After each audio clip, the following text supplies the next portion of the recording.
You're watching LMCC.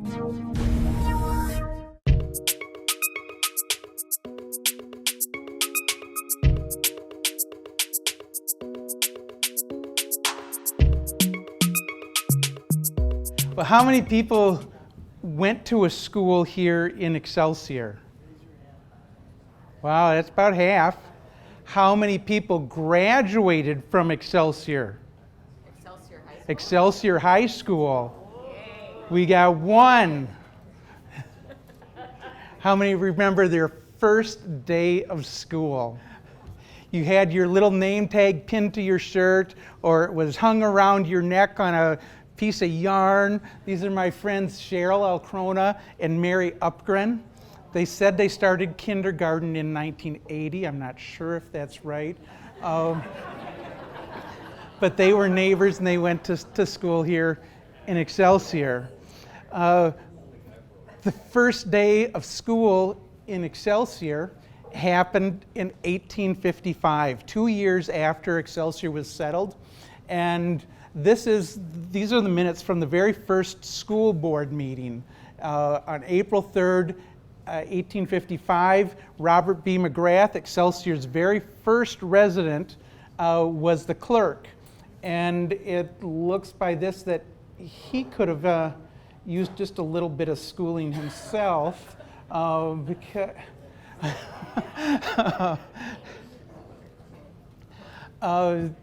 in 1855, the first school was right over here on Mill Street, and it was a log house, and people complained about it, but it was too far out of town, so they moved it over to 236 Lake Street over here between Center and Cortland.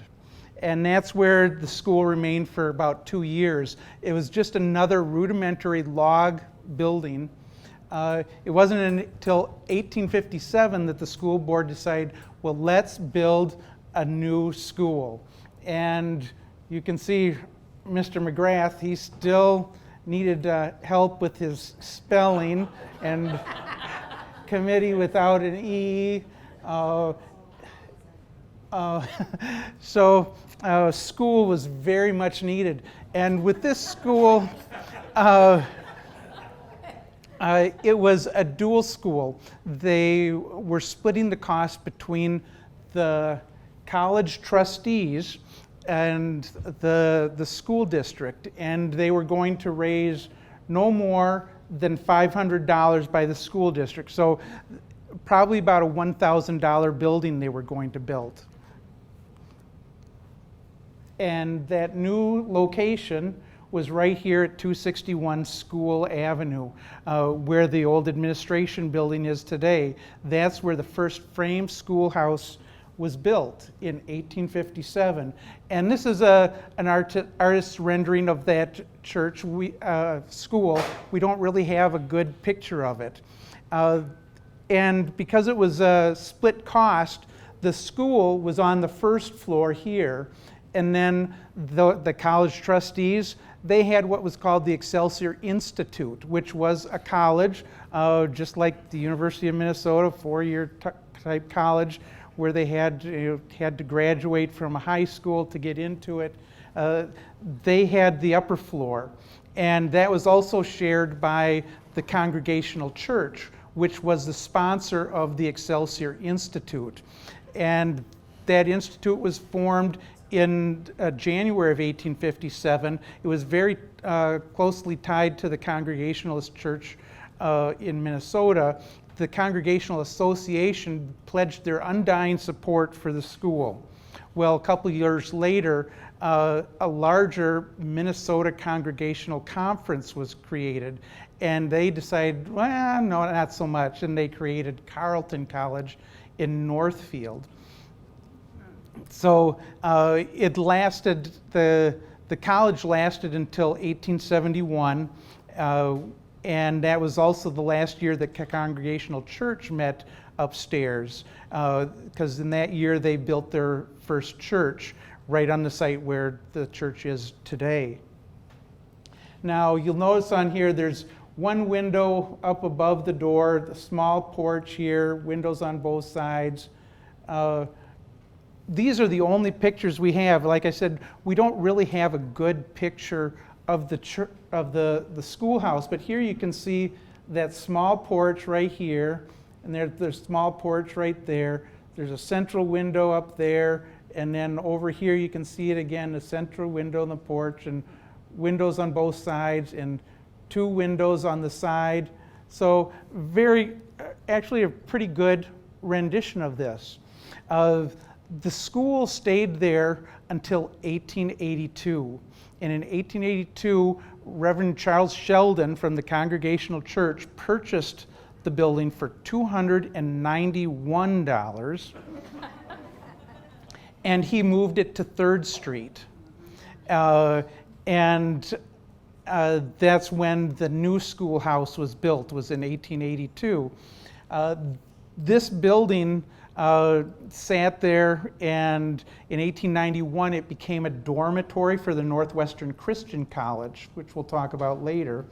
And when that went defunct, an attorney named William McDonald bought it and turned it into McDonald Flats. And it was later became a rental place for school teachers and became known as the Beehive. It still stands today. In 1926-27, that winter, Charlie Miller, local builder here, bricked up the building and renovated it, and today it looks like this.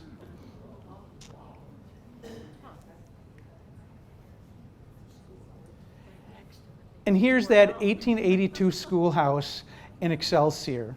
An absolutely gorgeous building, and you see here's my great-grandfather, Wilbur Wilson. Where's Nina? Oh, Gene. I would dare. And Ella Mae Stratton, one of Excelsior's long-term and favorite school teachers. Now here's a map, 1892, showing Excelsior School District. It's a little bit hard to see the black outline, so I put it in red on this rendition. And you can see it covers a fairly large area, but kids growing up in Excelsior, it wasn't too far of a walk. But this was the only place starting in 1892 that you could get a high school education. You had schools up here in Deep Haven, Clear Springs, Northern Chanhassen, Tonka Bay, and way the heck out there in Minnewaska. If they wanted to continue their education, they had to get to Excelsior somehow. So how did they get here? Well, in good days, they walked. So, warm weather, you could walk, but there was also the train. This is the Minneapolis and St. Louis Railroad, and this is one of their trains. It usually had 4 passenger cars on it. It was a commuter train. And this is my great-great-grandfather, E. Kirk Newton, and that's at Tonka Bay. But if you were out in Minnewaska, you could go to Millard's Crossing, which would be at Cathcart and 62nd, way out west, about 3 miles. And it would also stop then at Eureka, which is this train station right there, and Manitou Junction. And Winfield Scott wrote a little bit of a synopsis of his school years. He's a 1926 grad of Excelsior High School. And he said when he was going to school, he could ride that train for 20 cents a day round trip. So that might be a little bit expensive, but it beats having to walk 4 miles from Minnewaska or Smithtown Bay all the way into Excelsior. But plenty of kids did that. They could also drive buggies, and in the winter, Winfield Scott's sister Flossie drove a pung, which was drawn by a single horse. And there were a number of kids that would do that, riding into Excelsior. But Winfield Scott didn't like to do that because it required a lot of work. You had to get up early, harness up the horse, get into Excelsior, take the horse off, and they had an aunt and uncle, and other kids would have somebody that they could board their house in a barn here in Excelsior. But at lunchtime, you had to spend your time going to water and feed the horse, and then go back to school.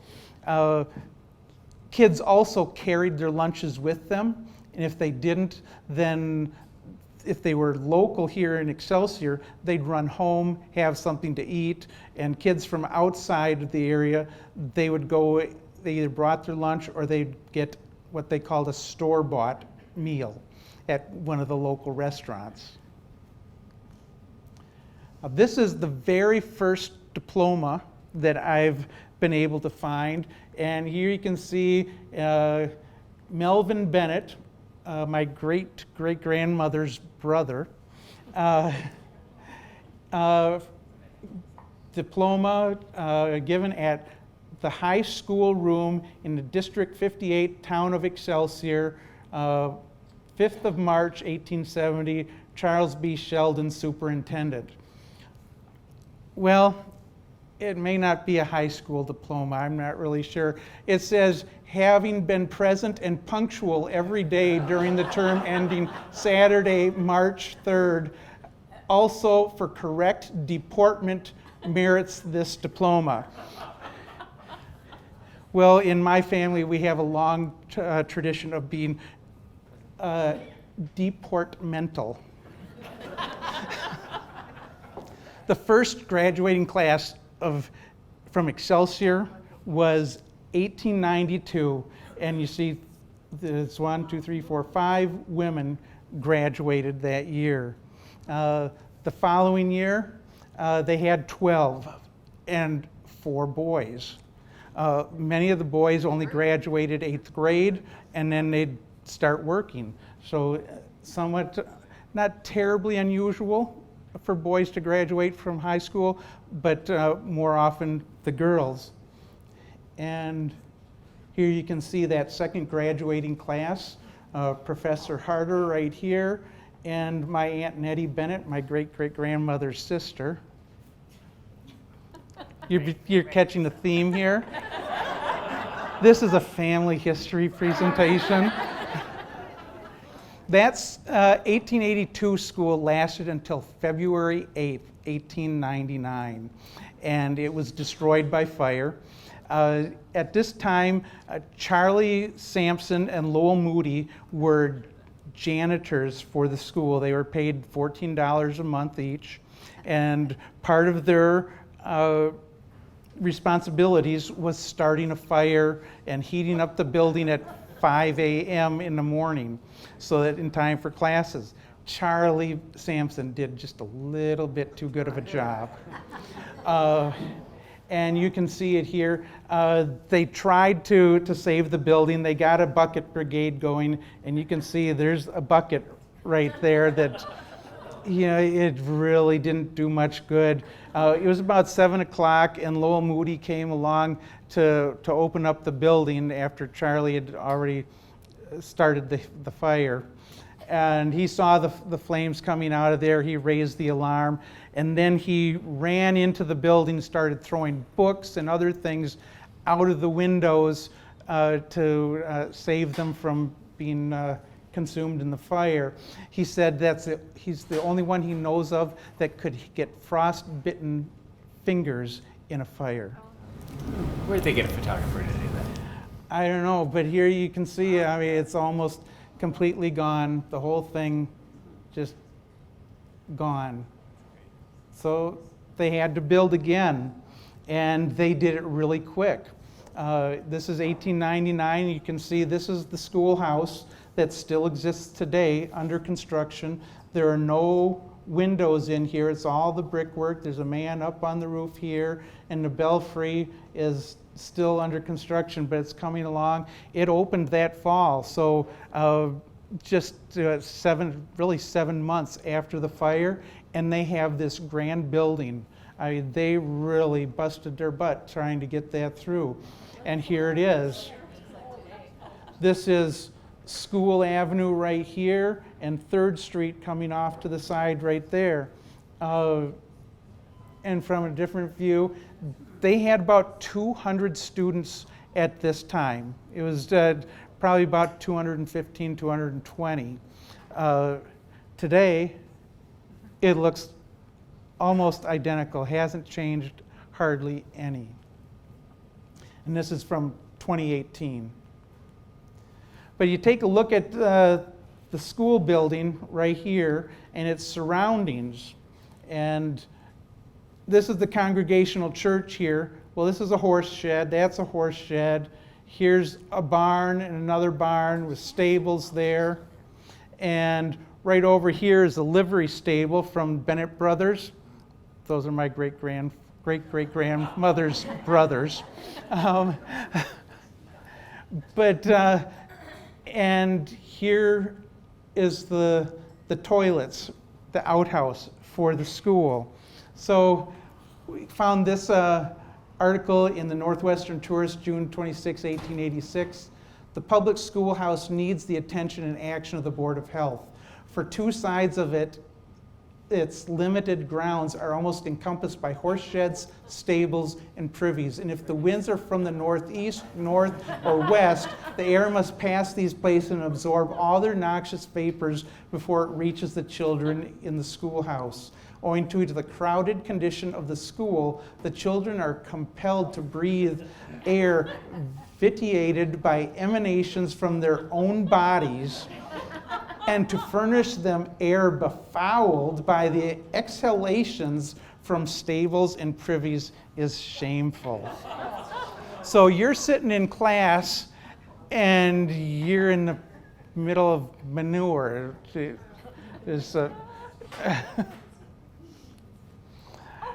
Now, there are other things that were happening in school life.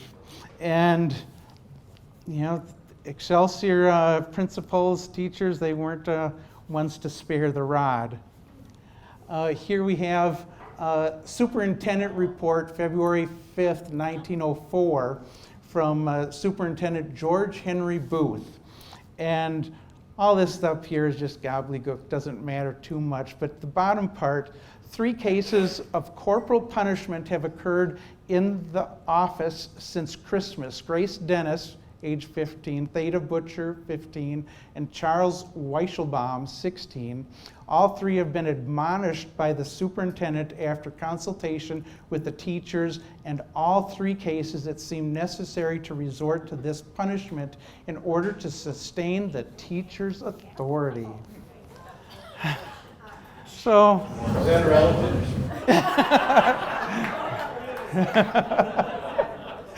Not a relative.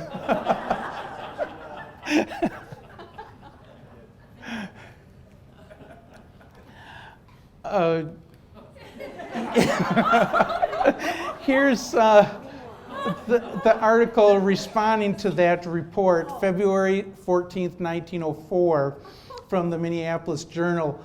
Excelsior school girls whipped. Report says a cowhide whip was used.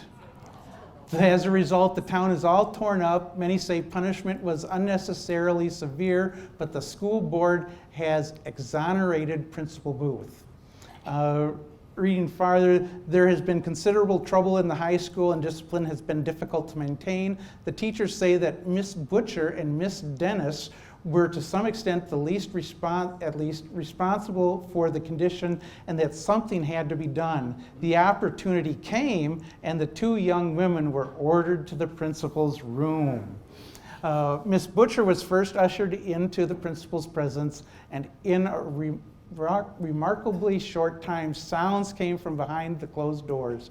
Crying, pleading, and scuffling resounded through the corridor, and the pupils in the building were hushed into a silence of speculation. There was one listening, however, to whom the cries meant more than the others. That was Miss Dennis, who stood in an adjoining room, knowing full well that her time was soon to come. She grew deadly pale, and it was difficult for her to restrain herself. Soon, however, her waiting was at an end. The door opened, and out came Miss Butcher with hair disheveled, a hand bleeding, and her clothes in bad condition. Professor Booth wasn't in much better condition, for it appears that the young lady did not take the chastisement without resistance. And the professor's clothes were minus buttons, his tie was torn from his neck, and his watch was badly damaged in the encounter. This did not deter the gentle believer in the birch, which is the switch, however, from doing his duty toward Miss Dennis, and he ordered her at once into the room. She besought him to spare her the rod, promising to leave school and never return. But the professor's blood was up. Miss Dennis was accordingly given treatment like that received by Miss Butcher, and later, in a highly nervous state, she was taken to her home.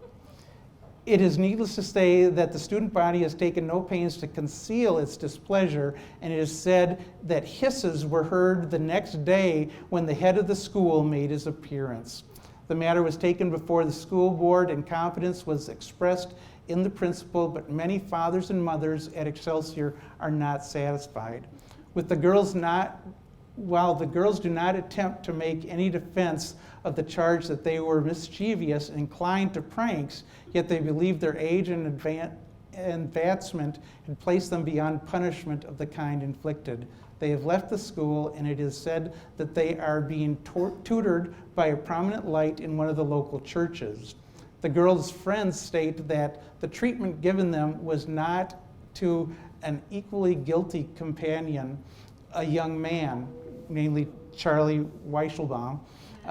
They say that the boy was sent to the principal, but was at once excused with a reprimand. So, treat the boys and girls different. Well, right about February 17th, Principal Superintendent Booth resigned. He was driven from office and was replaced by Superintendent John Keller McBroom on April 9th, 1904. McBroom, turns out, wasn't much better.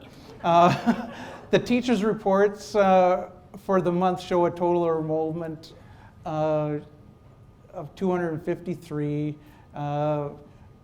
Mr. Shannon was absent half a day, and I was absent 2 days, and at odd periods of 2 or 3 other days. Mr. Shannon was absent one of the days when I was also, and at my suggestion, Edith Hayes took charge of the room for the afternoon.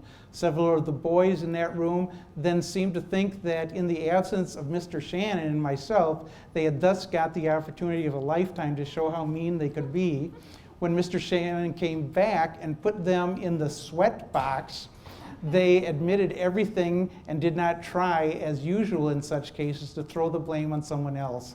There was absolutely no use wasting breath lecturing the boys, so absolutely devoid of manhood and common decency as that, and the only thing left was to give them the right kind of reward of merit. Mr. Shannon did it the next morning to each one of the 5 using a piece of small rubber hose from the laboratory. These boys were Eber Armagost, 14, John Duffy, Harry Skog, Ralph Tharlson, and Lynn Spickerman. Mr. Spickerman made a mistake the next day. He said, "Oh, it didn't hurt me a lick." Or to something to that effect, probably. Yeah. So Mr. Shannon decided, well, guess we got to repeat that. So he this time left the door open so the whole rest of the school could hear that the punishment was severe enough. And it still didn't get any better. This is March 15, 1905. Reverend Donald McKenzie, who is minister of the Methodist Episcopal Church in Excelsior, advocates the spanking of unruly pupils in our school. Spanking is not consistent with charity, is the cry of the modern educators, but should begin at home all the same. So corporal punishment was very real and very thorough in Excelsior. But this is how the classes looked in the Excelsior School. And you'll notice everything is in perfect order. This is about 1910. All the boys were wearing ties or suit jackets, and all the girls in their nice clean dresses, everybody smiling with their hands folded. It's just a perfect day. There's a clock up here, writing on the chalkboard, just very ideal. This is on the second floor of the schoolhouse, looking over towards 2nd Street. 1953, well, how much has really changed? There's still a clock on the wall. But none of the boys are wearing ties. The teacher's standing in the back. Here are some of the names. Roger Skeldon, Luther Nelson, Sandra Fox, Richard Maurer, Tony McKeon, Myrna Lehman, Dick Haug, Sheila Ice, Jack Danielson, Dallas DeGroat, Leslie Kanan, Jane Nickum, Donald Gottleman, Carol Owen, Mike Mers, Roy Leach. Here's 1936. This is the student body in the grade school. And take a look here at some of the people. Here's Dr. Milton Seifert, Jr. And Jim Wayness.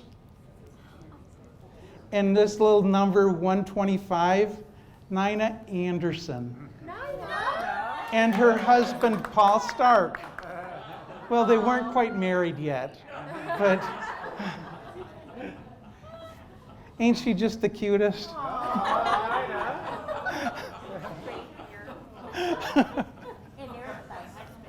Yep, there's Paul right there. No, next to Jimmy Wayne, that's Paul. Yeah, there's right here. Yeah, Yep. for sure. But also pictured is Eva Umberhocker. Oh my gosh, Eva. Eva Umberhocker. And she was, like Ella Stratton, one of the favorite teachers in Excelsior. She always taught 1st grade, and here she is with her 1st grade class in 1930. She started with Excelsior schools in 1927 and retired in 1963 after 37 years teaching 1st grade. Can I just want to say, to one of my daughters married, she was a guest at the wedding. We loved her. But what was sad, she was so thankful that they gave her like an extra 5 years before mandatory retirement age, before they finally forced her out. I think she was age 68 at the time. So she probably could have gone for a few more years. Everybody loved Eva. But going back a little bit, come 1914, there are 260, 270 students in this building. It's just so overcrowded. And in October 1914, they got this letter. Dear sir, I visited your public schools on the 20th of this month and deem it wise to write your board that the crowded condition existing in your high school department is such as seriously to interfere with the efficiency of your school and to justify a recommendation to the high school board that you be dropped from the list at the end of this year unless proper high school building facilities are provided before the opening of another school year. Signed E.M. Phillips, State High School Inspector. Who knew there was a state high school inspector? But Excelsior was already on top of that, and by fall of 1915, they had a brand new Excelsior High School, $60,000. This was modern in just about every respect. It had high school science laboratories in it. It had an assembly room with a theater stage. It had indoor gym with lockers and showers and everything. This is how the school looked when it was brand new, $60,000 school. But something really unique about this school. This is the new high school in Excelsior. This was lakefront property. Highway 7 didn't exist. Mud Lake was still part of Galpin Lake, and College Lake came almost all the way up to it. So it was almost like it was on a peninsula, almost surrounded on 3 sides by water. Here you can see one of the playbills, The Millionaire, Boot Black, and Hurry, Hurry, Hurry, starring Howard Bogey, Herman Kotke, Wilbur Thielman, Albert Siemens, Harvey Wendt, Ruth Maxwell, Maxine Colburn, Lois Eddy, Marietta Aldrich, Virginia Mann, and Ruth McBroom. So the stage, but with the new gym, it brought sports really to the forefront into Excelsior, and this is one of the Excelsior High School letters for letter sweater. And girls were allowed to play sports. Starting in 1914, there was the Girls Athletic Association that was formed in Minnesota.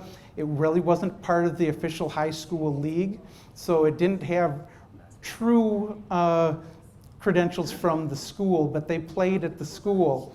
And here you can see 1914, the very first year, the girls' basketball team held a meeting Monday night to select a team to play Norwood.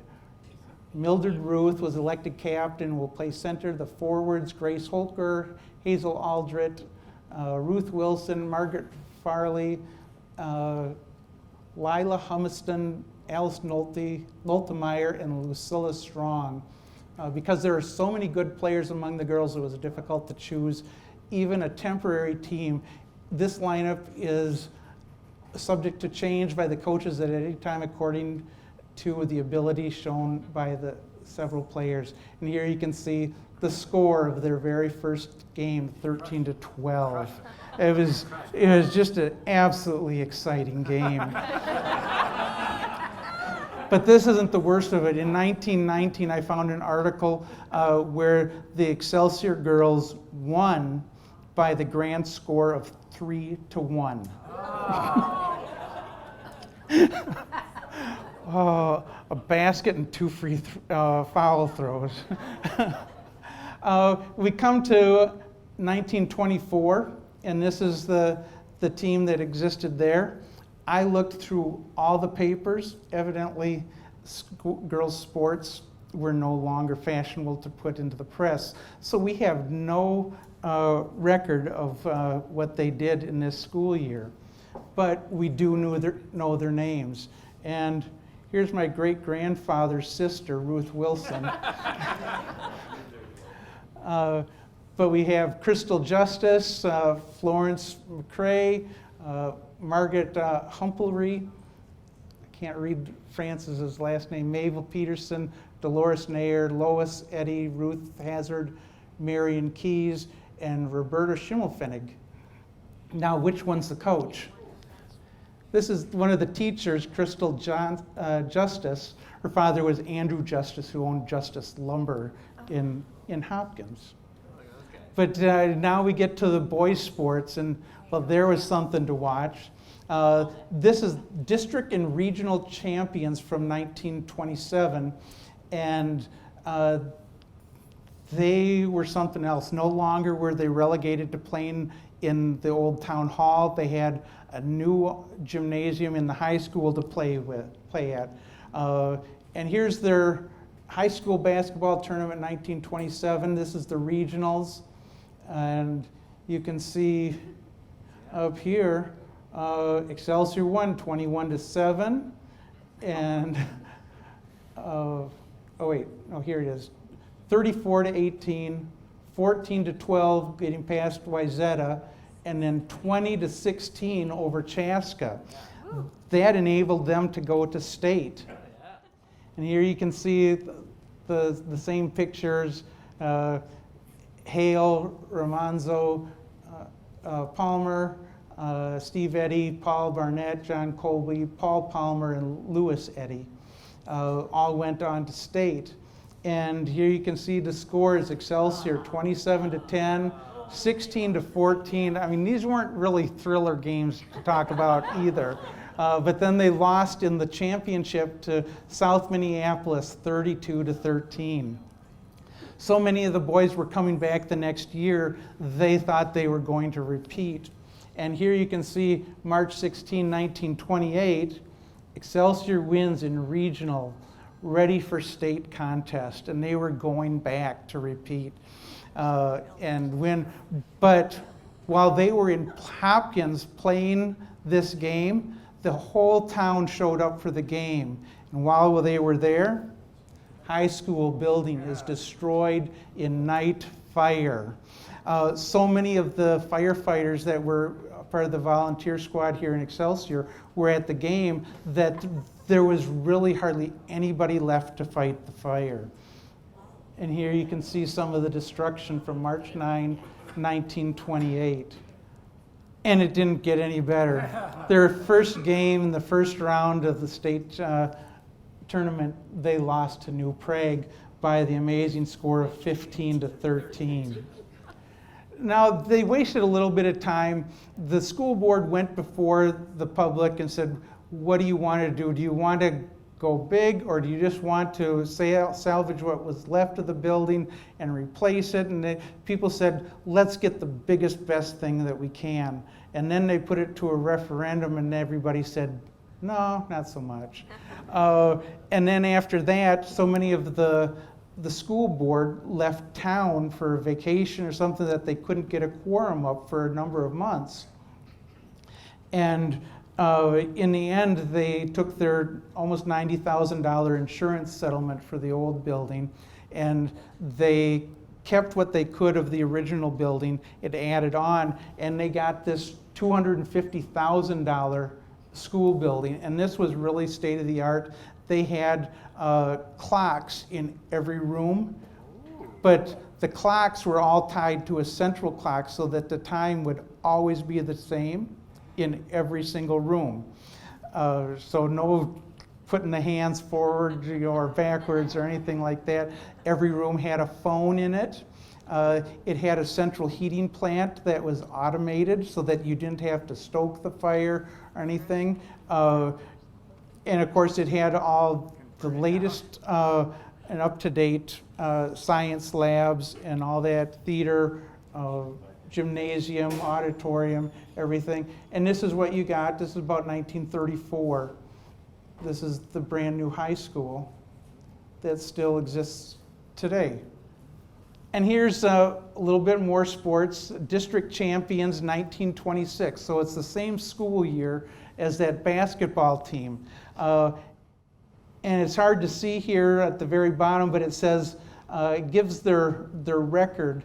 And it's not the games that were won, it's the points. It was Excelsior 168, opponents 0. Shut them all out. They only had regionals, districts at this time, so there was no state tournament, so they didn't go on to state. Here you can see some of the names. Anson Mace right here. Take a look at, and there are a lot of man boys in this crowd. Yeah, you get Louis Eddy and, yeah. And there was a write-up on it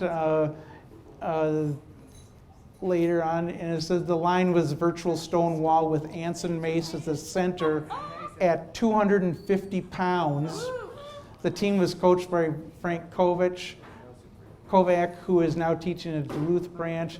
The ends, Carl Hale and Bruce Johnstone, stood nearly 6'5" each. Not so unusual today, but pretty tall back in those days.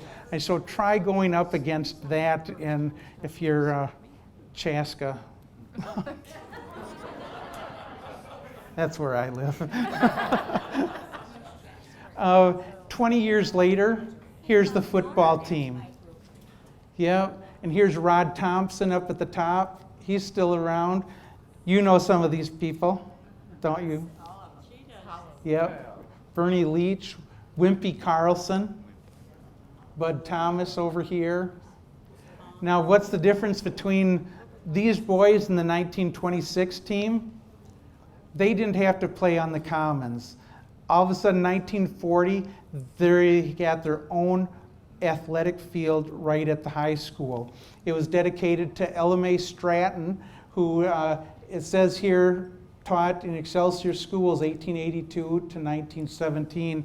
It's actually 1881 she started a kindergarten in here in Excelsior here, so that was her first year. So it was actually 38 years that she taught here, beating Miss Umberhocker by 1 year. But they named the new field for her, and this was an impressive field. It had lights, so they could start at 8 p.m. at night. And here you can see Ella Stratton. 3 years later is when she died. They actually named what is now School Avenue. For a while it was known as Stratton Lane. But there were some little bit funny things going on at the athletic field. This is from September 22nd, 1940, just after the very first game at a home game here in Excelsior. When a touchdown is scored at the end, the team line up as usual back of the 2-yard line and prepare the kick, the extra point. Right then, however, the umpire stops play, runs over to the Excelsior bench, gets an old practice football. He places that ball on the 2-yard line, tucks the new one under his arm, and the team gets ready. The old ball is snapped, the old ball is kicked, and if it's successful try, spectators can hear a little splash out in the lake. That's in spite of a high fence and a special screen atop that, built especially to stop wayward footballs. A good bit of foresight by Excelsior officials, but the screen isn't tall enough. They figured it might be that way, so they plant a rowboat and an honest man out behind the goalposts for every game, and he quickly retrieves the football. And here you can see the ball coming over the goalposts and into the lake. Excelsior also had a baseball team in those days, and this is about 1950. Here you can see some of the names. I don't have a name for everyone, but there's Jim Hillis right there in the 4th row. There he is right there. What a good-looking man.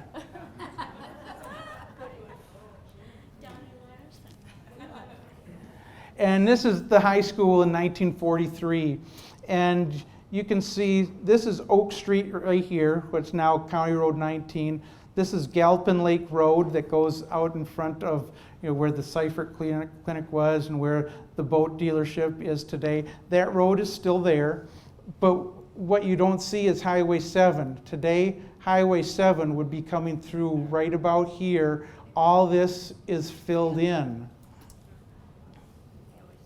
And that came through in the 1950s.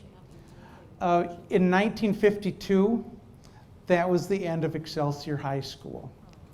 That was the year that fall Minnetonka High School opened up. And this became Minnetonka Junior High School. In 1958, you had Excelsior Elementary built. And the description says that there were 5 schoolrooms, but I only count 4. And then they had library, activity room, multi-purpose room. And the new building over here had grades 5 through 6. In the old building up here was still grades 1 through 3. In 1964, they put on a big addition, more classrooms over here, and they connected the elementary school to the old high school. This was the same year that the junior highs were built, and so the old high school stopped being a junior high at that time and became part of the elementary school.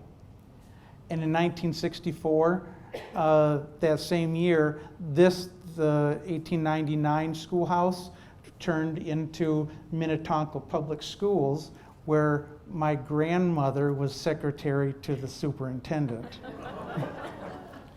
Now we're going to get into a college, and this is Galpin Hall, Excelsior Academy. This wasn't really a college, it was a prep school. So it was, this was before there were high school graduates in Excelsior. So after you finished the 8th grade, you could go on to Excelsior Academy to take those classes that will get you into a university. It operated 1884 to 1889. And this came out of the Congregational Church of Excelsior and was supported by them. It was started in 1884. That's when their first classes were held, but they were held in the Excelsior Public School at that time, because this building, the cornerstone wasn't laid until May of 1885, and the building wasn't completed until well into September of 1887.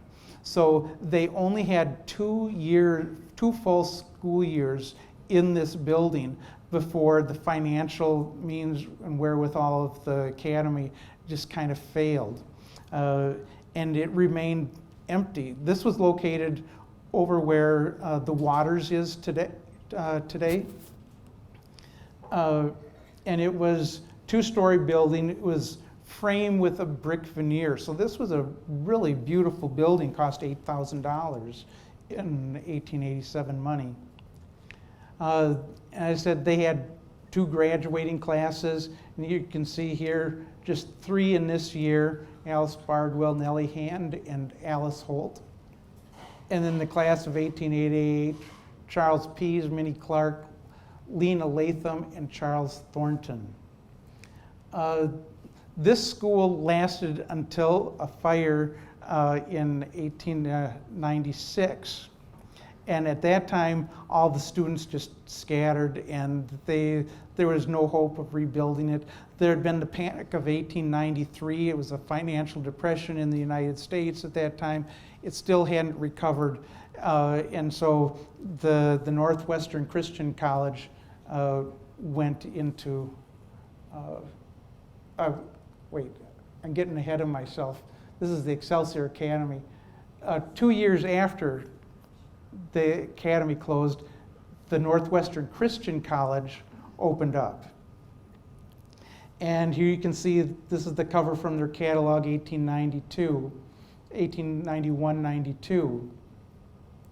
And they lasted in that same academy building, which they purchased, until 1896, when they had to close. And here you can see, this is the course of study, and it's very thorough.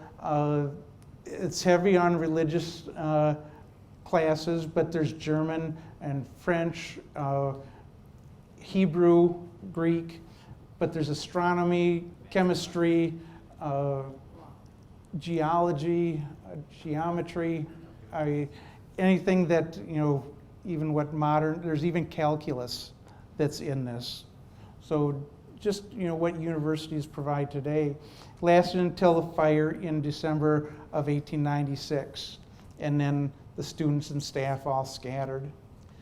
There was another thing happening in Excelsior, Lake Minnetonka Summer School. What kid doesn't want to go to summer school when there's a lake around?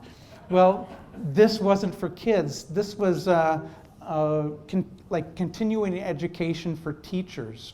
So they had the summer off, and they could take courses in various things: elocution, writing, chemistry, the sciences, all kinds of things. And you can see tuition, $10 for the summer. It lasted 1887 to 1894. But there's one other school that I've left out so far, and that's St. John the Baptist School, Parish School and Church. It was built in 1952, and you say, well, let's just look, where's the church? It doesn't look like a church. Well, they were in the process of expanding. And this was the next place that they wanted to go, was education. And Father Cushion, who was the priest in charge at that time, said it's got to be education. And so the school was built. Well, they didn't have the funds to maintain the two properties or build a new church at that time, so Mass was in the basement of this school at that time. It wasn't until 1960 that they built the new church. And here you can see the same school at the same time, right about 1953.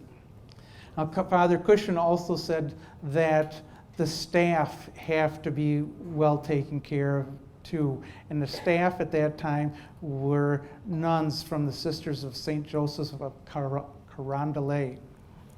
And so at the same time in 1952 that the school was built, they also built this residence for the nuns. And the Sisters of St. Joseph stayed there until 1977 when the Benedictine nuns replaced them. The Sisters of St. Joseph just simply didn't have the staff at that time. Here you can see everybody in their nice clean uniforms being watched by the nun in the back of the room. One other story, and we'll be done, but in that 1899 building, there was a bell in the belfry. And where did that bell come from? It came from a boat that was on the Lake Minnetonka called the Bell of Minnetonka. And here you can see the bell right there. And here's a close-up of it. And you can see the bipod stand on each side and kind of a squared off yoke on there. And here's the city of St. Louis. And you can see this, that has a bell too. And a close-up of it, and you can see the monopod stand on each side and kind of a rounded look to the bell there. Well, after the Bell of Minnetonka was taken out of service after 1887, they transferred this bell to the city of St. Louis, which you can see the squared off yoke for the bell there, and you can see it in another picture here on the city of St. Louis. Well, the city of St. Louis was dismantled in the winter of 1898-99, and the bell was sold by Captain Johnson for scrap and taken to Minneapolis. Well, when they were building the new school in 1899, someone noticed the bell in that scrapyard in Minneapolis, and they said, we have to have that bell. And so $200, the school board sold the old bell that fell in the fire for $25, and they raised funds for it from the community, including $25 from the Excelsior Village Council. So the Excelsior School District purchased the new bell from the Bell of Minnetonka and put it up in the belfry. For 63 years it stood there, and the belfry started not to be so in good condition, and they decided it wise to take that bell, that 1,100-pound bell, down before it came crashing down on the students inside. And they placed it in the fire barn, as my father-in-law used to call it. Nobody calls it a fire barn anymore because there's no horses. But in the fire station that just tore down. And it was there for 4 years until 1966 when the new public library was built. And they put it on these granite slabs here, and it stood there until last year when it was removed, when City Hall and the library came down. Today, it is stored over at Excelsior Public Works, and it will return when they do the reconstruction of the Port of Excelsior, where all the tour boats are docked. It will go there when they finish that project. So if you have questions, I'd be glad to take those.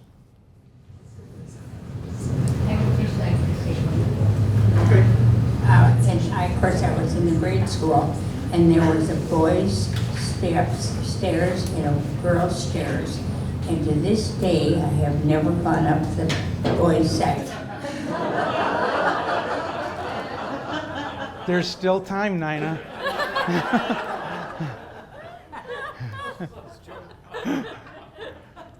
Kirsten? Where was that first ball field that you talked about, the first football field? The first football field was the Excelsior Commons, but in 1940 they switched it over to behind the old high school over next to the elementary school, and it was quite a process because it was still Charlotte's Bay, which was part of Galpin Lake at that time. So they had to take all kinds of fill to get rid of the lake and make a real nice football and baseball field there. In the first school, it showed that Big Island was part of the school boundaries. How did the kids get from Big Island to Excelsior? Who cares? No, no, really, there really wasn't anybody living there during the winter anyway, so it wasn't really an issue. Otherwise, they'd have to take a boat. And there were plenty of boats, steamboats, rowboats.